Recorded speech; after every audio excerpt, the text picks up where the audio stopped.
அனைவருக்கும் வணக்கம். இன்னைக்கு நம்ம பார்க்க போற டாபிக் தமிழ்நாட்டின் சமூக சீர்திருத்தவாதிகள்ல ஒருவரான இரட்டைமலை சீனிவாசன் அவர்களை பற்றி தான் இந்த வீடியோல நாம பார்க்க போறோம். இரட்டைமலை சீனிவாசன் இவர் பிறப்பு பார்த்தீங்கன்னா 1859 ஜூலை 7 அன்னைக்கு பிறந்திருப்பாங்க. இவருடைய பெற்றோர் இரட்டைமலை ஆதியம்மை. இவருடைய தந்தை பெயரான இரட்டைமலை அப்படின்ற பெயர் கூட சேர்த்துதான் இவருடைய பெயர் இரட்டைமலை சீனிவாசன் அப்படின்னு சொல்லப்படுது. இவர் பிறந்த ஊர் அப்படின்னு பாத்தீங்கன்னா காஞ்சிபுரம் மாவட்டம் கோழியாளம் அப்படின்ற ஊர்ல பிறந்திருப்பாரு. தற்பொழுது இந்த ஊர் எங்க இருக்கு அப்படின்னு பாத்தீங்கன்னா செங்கல்பட்டு மாவட்டத்துல இருக்கு. இப்ப நம்மளுக்கு எக்ஸாம்ல காஞ்சிபுரம் செங்கல்பட்டு ரெண்டுமே ஆப்ஷன்ல இருந்தா நம்ம செங்கல்பட்டு தான் செலக்ட் பண்ணணும். செங்கல்பட்டு இல்லாம காஞ்சிபுரம் மட்டும் கொடுத்திருந்தாங்கன்னா ஆன்சர் காஞ்சிபுரம் செலக்ட் பண்ணிக்கலாம். அதுக்கு அடுத்தது இவர் படிப்பு அப்படின்னு பாத்தீங்கன்னா கோயம்புத்தூர்ல இருந்த ஒரு அரசு கல்லூரியில இளங்கலை பட்டம் வரைக்கும் படிச்சிருப்பாரு. படிக்கும் காலத்திலேயே இவர் என்ன பண்ணிருப்பாரு அப்படின்னு பாத்தீங்கன்னா இவர் ஒடுக்கப்பட்ட பிரிவை சார்ந்தவரா இருக்கிறதுனால நிறைய துன்பப்பட்டிருப்பாரு. ஒடுக்கப்பட்ட மக்களுக்கு ஏற்பட்ட எல்லா துன்பங்களுமே இவருக்கு ஏற்பட்டிருக்கும். இவர் ரொம்பவே படிக்கும் பொழுதே ரொம்ப துன்பப்பட்டிருப்பாரு. அப்ப என்ன நினைக்கிறாரு அப்படின்னு பாத்தீங்கன்னா ஒடுக்கப்பட்ட மக்களுடைய உரிமைக்காக நம்ம போராடணும் அப்படின்னு சொல்லிட்டு நினைக்கிறாரு. இவர் படிச்சு முடிச்சுட்டு என்ன பண்றாரு அப்படின்னு பாத்தீங்கன்னா ஒடுக்கப்பட்ட மக்களுக்காக போராடுறதுக்காகவே ஒரு அமைப்பை ஏற்படுத்துறாருங்க. அந்த அமைப்புடைய பேர் தான் பறையர் மகாஜன சபை அப்படின்ற ஒரு அமைப்பை ஏற்படுத்துறாரு. இந்த அமைப்பு ஏற்படுத்திய ஆண்டு பாத்தீங்கன்னா 1891 ஏற்படுத்துறாரு. இதனுடைய பெயரை 1893 ஆதி திராவிட மகாஜன சபை அப்படின்னு பெயர் மாற்றம் பண்றாரு. அப்போ நம்மளுக்கு ஆதி திராவிட மகாஜன சபை ஏற்படுத்தப்பட்ட ஆண்டு அப்படின்னு கேட்டீங்கன்னா 1893 தான் சொல்லணும். ஸ்கூல் புக்லயுமே கூட 1893 தான் கொடுத்துருக்கு. அப்போ பறையர் மகாஜன சபைன்ற ஒரு அமைப்பை ஏற்படுத்துறாரு. அது 1891. அதனுடைய பெயர் மாற்றம் பண்ணதுதான் ஆதி திராவிட மகாஜன சபை. இது 1893. இப்போ இந்த அமைப்பை ஏற்படுத்தினதுக்கு அப்புறமா என்ன பண்றாருன்னா ஒடுக்கப்பட்ட மக்களுக்கு ஆதரவாகவும் ஒரு விழிப்புணர்வை ஏற்படுத்தணும் அப்படின்றதுக்காக இவர் ஒரு பத்திரிகையை தொடங்குறாரு. அந்த பத்திரிகையுடைய பெயர் தான் பறையன் அப்படின்ற பத்திரிகை. இதை 1893 தொடங்குறாரு. இவர் தொடங்கிட்டு இது ஒரு மாத இதழா தொடங்குறாரு. இவர் 1893 தொடங்கும் பொழுது இது ஒரு மாத இதழா தான் இருக்கு. அதுக்கு அடுத்தது 1894 அடுத்த வருஷம் இதை ஒரு வார இதழா மாத்திருப்பாரு. இதை இவர் கடைசி வரைக்கும் நடத்திருக்க மாட்டாரு. 1893 தொடங்குறாரு இல்லையா, 1900 வரைக்கும் மட்டும்தான் நடத்திருப்பாரு. அதாவது 7 ஆண்டுகள் நடத்திருப்பாரு. அதுக்கப்புறம் நடத்தி இருக்க மாட்டாரு. அது ஏன் அப்படின்னு சொல்லிட்டு நான் பின்னாடி சொல்றேன். இப்போ இவருக்கு பரவலாக இவரை எல்லாரும் தாத்தா அப்படின்னு தான் அழைக்கிறாங்க. ஓகேவா? அப்போ தாத்தா அப்படின்னு கொஸ்டின் வந்துச்சு அப்படின்னு பாத்தீங்கன்னா எடுத்த உடனே நம்ம தமிழ் தாத்தா உவேசா அப்படின்னு நினைச்சுக்க கூடாது. தமிழ் தாத்தா அப்படின்னு கேட்டா மட்டும்தான் தமிழ் தாத்தா உவே சாமிநாத ஐயரை குறிக்கும். சாதாரணமாக தாத்தா அப்படின்னு சொன்னா அது இரட்டைமலை சீனிவாசனை தான் குறிக்கும். தாத்தா அப்படின்னாலோ இல்ல தமிழ்நாட்டின் தாத்தா அப்படின்னாலோ இப்ப ரெண்டு மாதிரி கேட்டாலுமே அது இரட்டைமலை சீனிவாசன் அவர்களை தான் குறிக்கும். அதுக்கு அடுத்தது பாருங்க, இவர் 2 அமைப்புகளுக்கு தலைவரா இருந்திருக்காரு. அது என்னென்ன அமைப்புகள் அப்படின்னு பாத்தீங்கன்னா ஒடுக்கப்பட்ட மக்களின் கூட்டமைப்பு அப்படின்ற ஒரு அமைப்புக்கும் சென்னை மாகாண ஒடுக்கப்பட்ட வகுப்பாரின் கூட்டமைப்பு அப்படின்ற ஒரு அமைப்புக்கும் இவர் தலைவரா இருந்திருக்காரு. ஒடுக்கப்பட்ட மக்களுடைய சமூக நீதிக்காகவும் உரிமைக்காகவும் தன் வாழ்நாள் முழுவதும் போராடி இருக்காரு. ஒடுக்கப்பட்ட மக்கள் பிரச்சனைகள் குறித்து இந்திய தேசிய காங்கிரஸ்ல இருந்த தலைவர்கள் கிட்டயும் நீதி கட்சி தலைவர்கள் கிட்டயும் அடிக்கடி விவாதம் நடத்திருப்பாரு. அப்போ ஒடுக்கப்பட்ட மக்கள் எந்த மாதிரி எல்லாம் பிரச்சனைகளை எதிர்கொள்றாங்கன்னு சொல்லிட்டு அவங்களுக்கு அதுல இருந்து அந்த பிரச்சனைகள்ல இருந்து தீர்வு வேணும் அப்படின்னு சொல்லிட்டு அடிக்கடி என்ன பண்றாருன்னா இந்திய தேசிய காங்கிரஸ்ல இருந்த தலைவர்கள் கிட்டயும் நீதி கட்சி தலைவர்கள் கிட்டயுமே தொடர்ந்து விவாதம் பண்ணியிருப்பாரு. அதுக்கு அடுத்தது பாத்தீங்கன்னா இவரு 1900 தென்னாப்பிரிக்கா போயிருப்பாரு.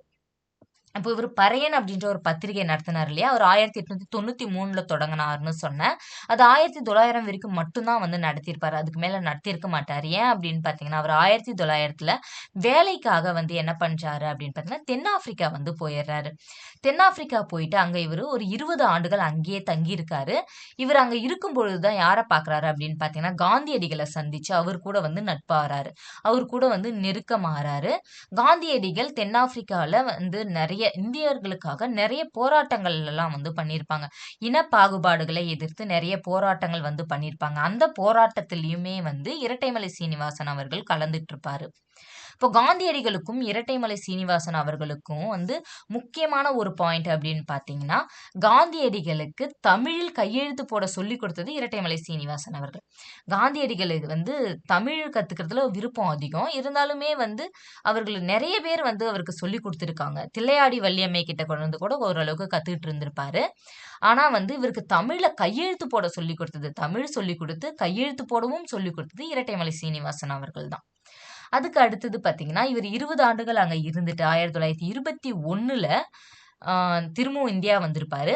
அப்படி வந்துட்டு 1923 அப்போ என்ன ஆகுது அப்படின்னு பார்த்தீங்கன்னா, சென்னை மாகாணத்தின் சட்டமன்ற உறுப்பினராக இவர் வந்து தேர்வு செய்யப்படுறாரு. அப்போ சென்னை மாகாண சட்டமன்ற உறுப்பினர்ன்றது வந்து சட்டப்பேரவை உறுப்பினர் கிடையாதுங்க. சட்ட மேலவை உறுப்பினராக தான் வந்து தேர்வு செய்யப்பட்டிருப்பாரு. அப்போ 1923ல சட்ட மேலவை உறுப்பினராக தேர்வு செய்யப்படுறாரு இல்லையா? தேர்வு செய்யப்பட்டதுக்கு அப்புறமா வந்து இவரு ஒடுக்கப்பட்ட மக்களுக்காக ஆதரவாக வந்து இவர் என்ன பண்றாருன்னா, சட்டமன்றத்துல நிறைய வந்து அவங்களுக்கு ஆதரவா வந்து குரல் கொடுத்திருப்பாரு. அவங்களுடைய பிரச்சனைகளை தீர்க்கறதுக்கும், அவங்களுக்கு இடஒதுக்கீடு வழங்குறதுக்கும் குறித்து நிறைய வந்து சட்டமன்றத்துல இவர் பேசியிருப்பாரு. இதுல இன்னொரு பாயிண்ட் என்ன அப்படின்னு பார்த்தீங்கன்னா, சட்ட மேலவை உறுப்பினராக வந்து தேர்வு செய்யப்பட்ட முதல் நபர் யாருன்னு பார்த்தா, அது இவர் கிடையாதுங்க. எம்.சி. ராஜா அவர்கள் தான் வந்து முதல் சட்ட மேலவை உறுப்பினர். இத வந்து கம்பேர் பண்ணி படிச்சுக்கோங்க. அப்பதான் வந்து ஈஸியா இருக்கும். அப்போ தமிழ்நாட்டுல ஒடுக்கப்பட்ட பிரிவிலிருந்து சட்ட மேலவைக்கு தேர்வு செய்யப்பட்ட முதல் நபர்ன்னு பார்த்தீங்கன்னா, எம்.சி. ராஜா அவர்கள். இவருமே வந்து சட்ட மேலவை உறுப்பினர் தான். ஆனா இவர் 1923ல தான் தேர்வு செய்யப்படுறாரு இல்லையா? எம்.சி. ராஜா அவர்கள் 1919லயே வந்து தேர்வு செய்யப்பட்டிருப்பாங்க. வில்லிங்டன் பிரபு அப்படின்ற ஆளுநர் தான் வந்து தேர்வு செஞ்சிருப்பாரு. அதுக்கப்புறமா வந்து 1920ல சட்டப்பேரவைக்கு வந்து தேர்தல் நடக்கும். அந்த தேர்தல்ல நின்னு திரும்ப வந்து சட்டப்பேரவை உறுப்பினராகவுமே எம்.சி. ராஜா இருந்திருப்பாரு. அப்ப எம்.சி. ராஜாவ பொறுத்தவரைக்கும் 2மாவும் இருந்திருப்பாரு. சட்ட மேலவை உறுப்பினராக முதல்ல தேர்வு செய்யப்படுறாரா, அதுக்கு அடுத்தது எலக்ஷன்ல நின்னு ஜெயிச்சு சட்டப்பேரவை உறுப்பினராகவுமே ஆயிருப்பாரு. இது வந்து எம்.சி. ராஜா அவர்கள் தான். இதுவே இரட்டைமலை சீனிவாசன் அவர்கள பொறுத்தவரைக்கும் 1923ல சட்ட மேலவை உறுப்பினராக தேர்வு செய்யப்படுறாரா, அவ்வளவுதான். திரும்ப வந்து இவர் எலக்ஷன்ல நின்னு ஜெயிச்சு சட்டப்பேரவை உறுப்பினரா ஆயிருக்க மாட்டாரு. இவர் சட்ட மேலவை உறுப்பினர் மட்டும்தான். இவர் எந்த ஒரு எலக்ஷன்லயுமே நிக்கவே மாட்டாரு. ஓகேவா? அதுக்கு அடுத்தது டாக்டர் பி.ஆர். அம்பேத்கர் அவர்களுக்கு நெருக்கமானவரா வந்து இருக்காரு இவரு. பி.ஆர். அம்பேத்கர் அவர்களும் ஒடுக்கப்பட்ட மக்களுக்காக போராடினாங்க இல்லையா? அதனால அவர் கூட வந்து ரொம்ப நெருக்கமானவரா இருக்கிறாரு. 1930ல லண்டன்ல நடந்த முதல் வட்டமேசை மாநாட்டிலயும், 1931ல நடந்த 2வது வட்டமேசை மாநாட்டு 2லயுமே வந்து இவரு தமிழ்நாட்டின் சார்பாக வந்து போய் இவரு கலந்துட்டு இருந்திருப்பாரு. இப்ப டாக்டர் அம்பேத்கர் அவர்கள் 3 வட்டமேசை மாநாட்டிலயும் வந்து கலந்துட்டு இருந்திருப்பாங்க. ஆனா இவர் வந்து 2 வட்டமேசை மாநாட்டுல மட்டும்தான் கலந்துட்டு இருப்பாரு. 3வது வட்டமேசை மாநாட்டுக்கு இவர் போயிருக்க மாட்டாரு. இதெல்லாம் வந்து கொஞ்சம் தெளிவா பார்த்துக்கோங்க. அதுக்கு அடுத்தது பார்த்தீங்கன்னா, பூனா ஒப்பந்தம். 1932ல பூனா ஒப்பந்தம் வந்து நடக்குது. இந்த பூனா ஒப்பந்தத்துல கையெழுத்திட்டவர்கள்ல இவரும் ஒருவர். இப்ப பூனா ஒப்பந்தம் யாருக்கு இடையில நடக்குதுன்னா, டாக்டர் பி.ஆர். அம்பேத்கர் அவர்களுக்கும் காந்தியடிகள் அவர்களுக்கு இடையே தான் நடக்குது. எரவாடா சிறையில வந்து நடந்திருக்கும். இதுல தமிழ்நாட்டின் சார்பாக ஒடுக்கப்பட்ட மக்களுக்கு ஆதரவாக கையெழுத்து போட்டது யாருன்னு பார்த்தீங்கன்னா, இரட்டைமலை சீனிவாசன் அவர்கள். இதுவே தமிழ்நாட்டிலிருந்து காந்தியடிகளுக்கு ஆதரவாக கையெழுத்திட்ட ஒரு நபர் இருக்கிறாங்க. அது யாரு அப்படின்னு பார்த்தீங்கன்னா, ராஜாஜி அவர்கள். அப்போ தமிழ்நாட்டிலிருந்து அம்பேத்கர் சார்பாக கையெழுத்து போட்டது இரட்டைமலை சீனிவாசன் அவர்கள். காந்தியடிகள் சார்பாக கையெழுத்திட்டவர் ராஜாஜி அவர்கள்.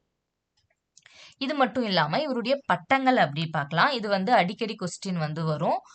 பட்டங்கள் இது வந்து ரொம்ப முக்கியம். இந்த இயரும் பட்டங்களையும் வந்து பார்த்துக்கோங்க. 1926ல ராவ் சாஹிப் அப்படின்ற பட்டம் வந்து வாங்கியிருக்காரு. 1930ல ராவ் பகதூர், 1936ல திவான் பகதூர் அப்படின்ற பட்டங்கள்லாம் வந்து வாங்கியிருக்காரு. இந்த எல்லா பட்டங்களுமே வந்து இவர் ஒடுக்கப்பட்ட மக்களுக்கு ஆதரவாக வந்து பல விஷயங்கள் பண்ணாரு இல்லையா? அதனால ஒடுக்கப்பட்ட மக்களுக்கு ஆதரவாக குரல் கொடுத்ததுனால இவருக்கு கொடுக்கப்பட்ட பட்டங்கள் இது எல்லாமே. 1939ல இவருக்கு திராவிட மணி அப்படின்ற பட்டம் வந்து கொடுக்குறாங்க. ஒரு விழா மாதிரி நடத்தி கொடுத்திருப்பாங்க. அப்போ இவருக்காக ஒரு விழா நடத்தி திராவிட மணி அப்படின்ற பட்டம் கொடுத்திருப்பாங்க. இந்த பட்டத்தை கொடுத்தது யாரு அப்படின்னு பார்த்தீங்கன்னா, திருவிக வந்து கொடுத்திருப்பாரு. இந்த விழாவுல கலந்துக்கிட்ட இன்னொரு முக்கியமான நபர் யாரு அப்படின்னு பார்த்தீங்கன்னா, ராஜாஜி அவர்கள் வந்து இந்த விழாவுல கலந்துட்டு இருந்திருப்பாங்க. அதுக்கு அடுத்தது பார்த்தீங்கன்னா, இவர் எழுதிய நூல். இவர் எழுதிய நூல் வந்து ஜீவிய சரித்திர சுருக்கம் அப்படின்ற நூலை எழுதியிருப்பாரு. வருஷம் பார்த்தீங்கன்னா 1939. இது வந்து தமிழில் எழுதப்பட்ட முதல் சுயசரிதை நூல்கள்ல ஒன்று அப்படின்னு வந்து சொல்றாங்க. அதுக்கு அடுத்தது பார்த்தீங்கன்னா, அரசு செய்த சிறப்புகள். அரசு வந்து தமிழக அரசு இவருக்கு வந்து பல சிறப்புகள் செஞ்சிருக்கு. அது என்னென்ன அப்படின்னு பார்க்கலாம். செங்கல்பட்டு மாவட்டத்தில இருக்கிற அச்சிரம்பாக்கம் அப்படின்ற இடத்துல இவருக்கு ஒரு மணிமண்டபம் வந்து கட்டியிருக்காங்க. அது மட்டும் இல்லாம சென்னை கிண்டியில காந்தி மண்டப வளாகத்துல இவருக்குன்னு தனியா ஒரு மணிமண்டபம் வந்து இருக்கு. இது 2மே வந்து தமிழக அரசு சார்பில கட்டப்பட்டது. அதுக்கு அடுத்தது வந்து தமிழக அரசு என்ன பண்ணியிருக்கு அப்படின்னு பார்த்தீங்கன்னா, சென்னையில ஒட்டேரி அப்படின்ற இடத்துல இருக்கிற ஒரு சாலைக்கு இரட்டைமலை சீனிவாசன் சாலை அப்படின்னு வந்து பெயர் வச்சிருக்காங்க. அது எந்த சாலை அப்படின்னு பார்த்தீங்கன்னா, பிரிக்லின் சாலை. சென்னை ஒட்டேரியில இருக்கிற பிரிக்லின் சாலைக்கு இரட்டைமலை சீனிவாசன் சாலை அப்படின்னு வந்து பெயர் வச்சிருக்காங்க. இதே சென்னை ஒட்டேரியிலயும் வந்து இரட்டைமலை சீனிவாசனுக்கு ஒரு மணிமண்டபம் இருக்குங்க. ஆனா அது வந்து தமிழக அரசு சார்பில கட்டப்பட்டது கிடையாது. அது வந்து விடுதலை சிறுத்தை கட்சி இருக்காங்க இல்லையா? அந்த கட்சியினர் சார்பாக கட்டப்பட்ட ஒரு மணிமண்டபம் வந்து அங்க இருக்கு. அவருடைய பிறந்த நாளுக்கு வந்து அங்க போயிட்டு மாலைலாம் போட்டு வழிபடுவாங்க. ஆனா நமக்கு எக்ஸாமு அப்படின்னு பார்த்தீங்கன்னா, இந்த 2 பாயிண்ட் தான் முக்கியம். ஒண்ணு வந்து அச்சிரம்பாக்கத்துல இருக்கிற மணிமண்டபம். இன்னொன்னு கிண்டியில இருக்கக்கூடிய மணிமண்டபம். இது இல்லாம மத்திய அரசு வந்து இவருக்கு அஞ்சல் தலை வந்து வெளியிட்டிருப்பாங்க. அது எந்த வருஷம் அப்படின்னு பார்த்தீங்கன்னா, 2000 வருஷத்துல அஞ்சல் தலை வந்து வெளியிட்டிருப்பாங்க. அதுக்கு அடுத்தது இவருடைய மறைவு. இவருடைய இறப்பு பார்த்தீங்கன்னா, 1945 செப்டம்பர் 18 அன்னைக்கு வந்து இவர் இறந்திருப்பாரு. ஓகே ஃப்ரெண்ட்ஸ், இன்னைக்கு நாம இரட்டைமலை சீனிவாசன் பற்றிய செய்திகள்லாம் பார்த்தோம் இல்லையா? இந்த வீடியோ வந்து உங்களுக்கு பயனுள்ளதா இருக்கும் அப்படின்னு நம்புறேன். இந்த வீடியோ உங்களுக்கு பிடிச்சிருந்தா லைக் பண்ணுங்க, கமெண்ட் பண்ணுங்க, உங்க மற்ற ஃப்ரெண்ட்ஸ்க்கும் ஷேர் பண்ணுங்க. இது போன்ற பயனுள்ள வீடியோக்களுக்கு நம்மளுடைய சேனலை சப்ஸ்கிரைப் பண்ணிக்கோங்க. அடுத்தது நம்ம இன்னொரு டாபிக்ல பார்க்கலாம். Thank you friends.